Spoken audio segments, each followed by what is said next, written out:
الحمد لوليه والصلاة والسلام على نبيه وعلى آله وأصحابه المتأدبين بآدابه أما بعد فأعوذ بالله من الشيطان الرجيم بسم الله الرحمن الرحيم وكونوا مع الصادقين صدق الله مولانا العظيم وصدق رسوله النبي الأمين الكريم إن الله وملائكته يصلون على النبي يا أيها الذين آمنوا صلوا عليه وسلموا تسليما اللهم صل على سيدنا مولانا محمد معدن الجود والكرم منبع العلم والحلم والحكم وآله وبارك وسلم صلاة والسلام عليك يا سيدي يا رسول الله الصلاة والسلام عليك يا حبيب الله الصلاة والسلام عليك يا نبي الله الصلاة والسلام عليك يا خاتم النبيين وعلى آلك وأصحابك يا رحمة للعالمين مولاي صل وسلم دائما أبدا على حبيبك خير الخلق كلهم رب اشرح لي صدري ويسر لي أمري واحلل عقدة من لساني يفقهوا قولي حسبنا الله نعم الوكيل نعم المولى ونعم النصير برادران اسلام معزز محتشم سامعین کرام و حضرات گرامی، اللہ رب العزت نے سورہ توبہ کی آیت نمبر 119 میں ارشاد فرمایا وَكُونُوا مَعَ الصَّادِقِينَ، اے مسلمانوں نیکوں اور سچوں کے ساتھ ہو جاؤ۔ تو آج ہمارا عنوان یہی ہوگا، عظیم ہستی کا عظیم تذکرہ ہوگا۔ اللہ رب العزت کی بارگاہ میں دعا کرتا ہوں کہ مولا کلمات حق کہنے کی توفیق عطا فرما اور کلمات حق کو سننے کے بعد اس پر عمل اور مزید آگے ابلاغ و تبلیغ کی توفیق عطا فرما۔ آپ حضرات شجرہ قادریہ پڑھتے ہیں، اس شجرے کے اندر یہ شعر ہے، بہر معروف و سری معروف دے بے خود سری جند حق میں گن جنید باصفا کے واسطے۔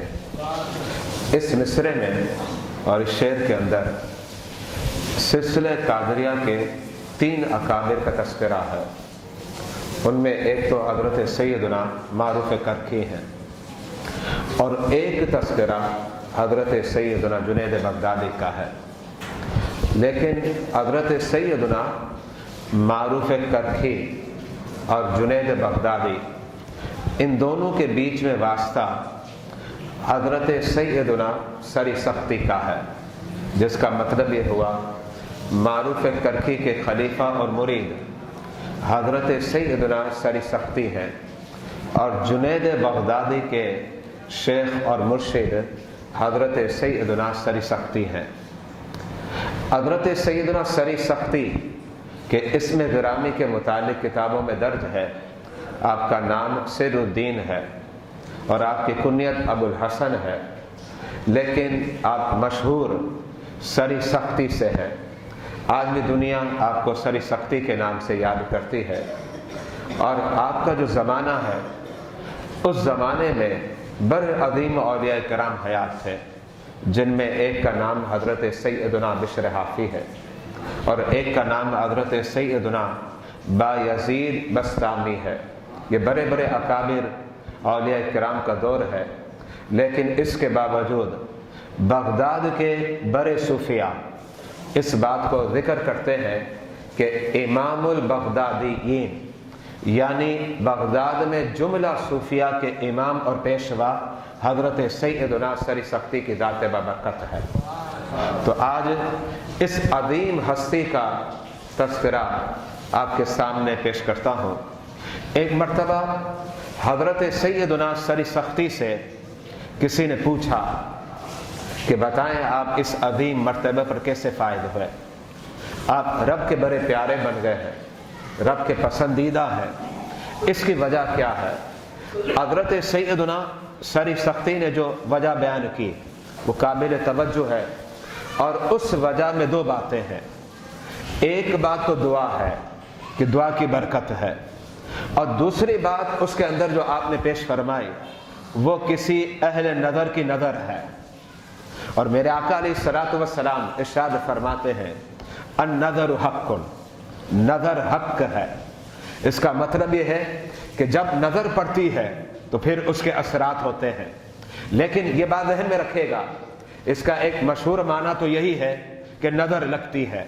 کبھی ماں کی نظر لگ جاتی ہے، کبھی باپ کی لگتی ہے، اور کبھی کسی اور کی نظر لگ جاتی ہے، اور وہ جو نظر لگتی ہے اسے عام طور پر ہم نظر بس سے یاد کرتے ہیں، لیکن ایک اور معنی بھی ہے اس حدیث سے مبارکہ کا، اور وہ معنی یہ ہے کبھی کبھار جب نظر پڑ جاتی ہے تو پھر قسمتیں بدل جاتی ہے، اور اس کے اندر جو پستی کا عنصر ہوتا ہے خدا کے فضل سے اب عظمتوں کے عناصر آ جایا کرتے ہیں۔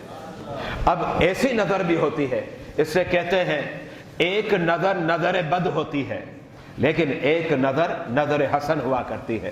جب اللہ والوں کی نظر پڑ جائے تو پھر ہر کوئی اس در کا بھکاری نظر آتا ہے، کہتا ہے خواجہ غریب نواز کی نظر پڑ جائے، سرکار بغداد سیدنا غوث اعظم کی نظر پڑ جائے، اور پھر کہنے والا کہتا ہے کہ حضرت سیدنا جنید بغدادی کی نظر پڑ جائے تو پھر دل کے اندھیرے چھٹ جاتے ہیں، اور دلوں کے اندر نورانی شمعیں جو ہے وہ اجاگر ہونے لگ جاتی ہے۔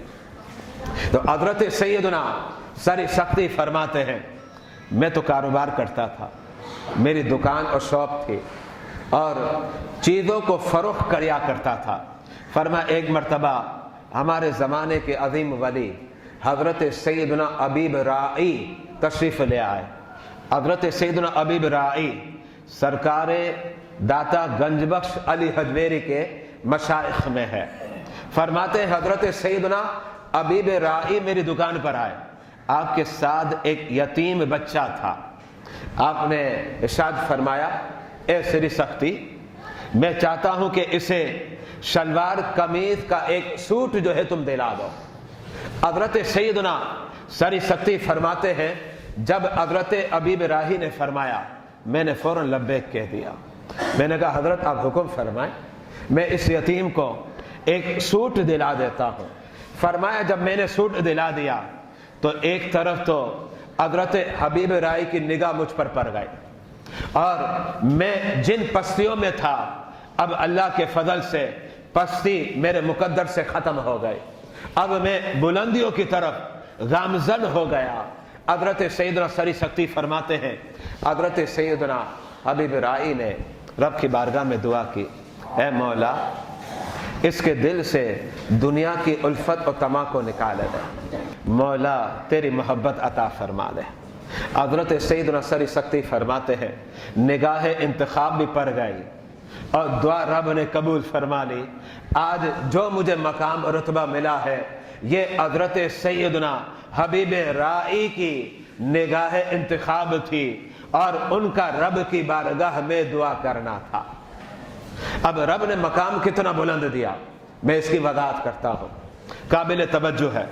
بڑے اکابر علماء نے اپنی کتابوں میں لکھا، اگر آپ مطالعہ کرنا چاہتے ہیں تو تذکرۃ الاولیاء کا مطالعہ کریں، طبقات الصوفیہ کا مطالعہ کریں، اور کتابوں کے اندر یہ بات موجود ہے حضرت سیدنا سری سختی کا مقام کتنا بلند تھا، رب نے کتنی عظمتیں عطا فرمائی تھی۔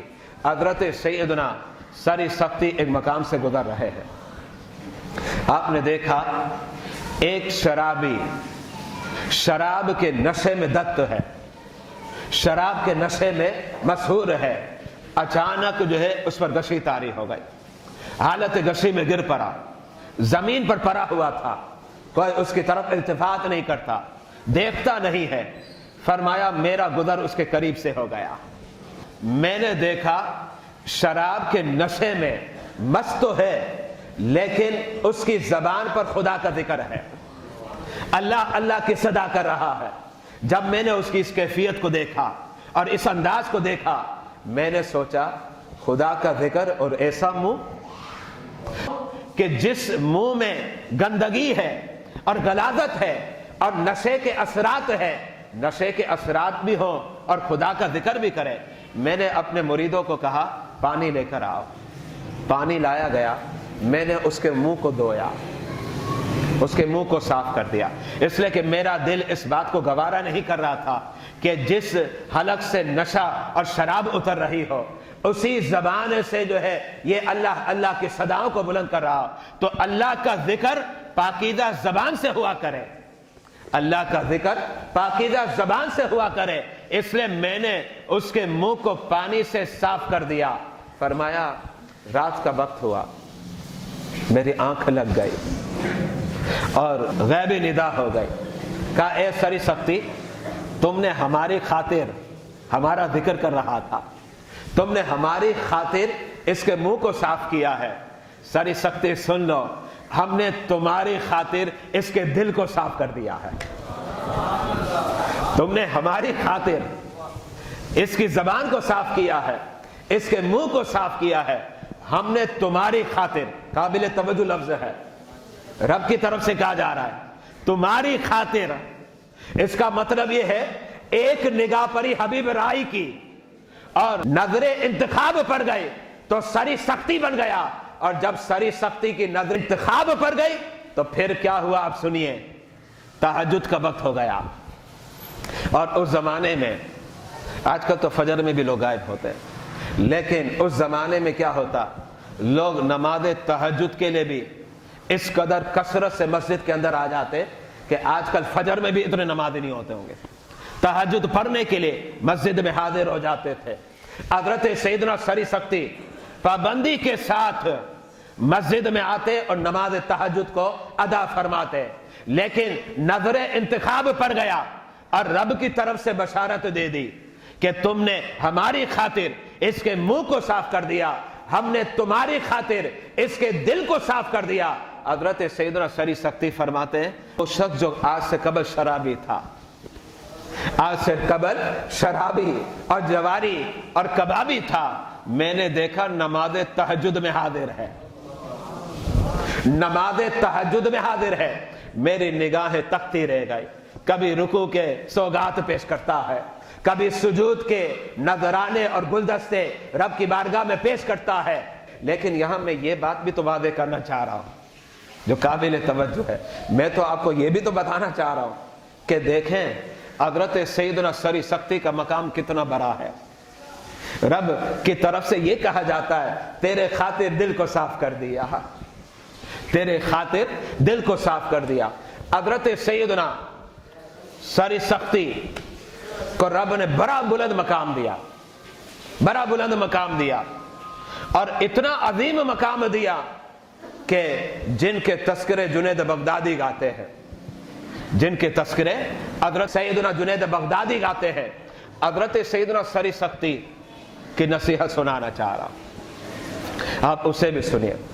ایک مرتبہ حضرت جنید بغدادی حضرت سیدنا سری سختی سے سوال کرتے ہیں، پوچھتے یہ بتاؤ بندے کا مقام کس کے ذریعے بلند ہوگا، وہ کون سی عادت ہے، کون سا کارنامہ ہے کہ جس کے ذریعے بندے کا مقام بلند ہو جائے۔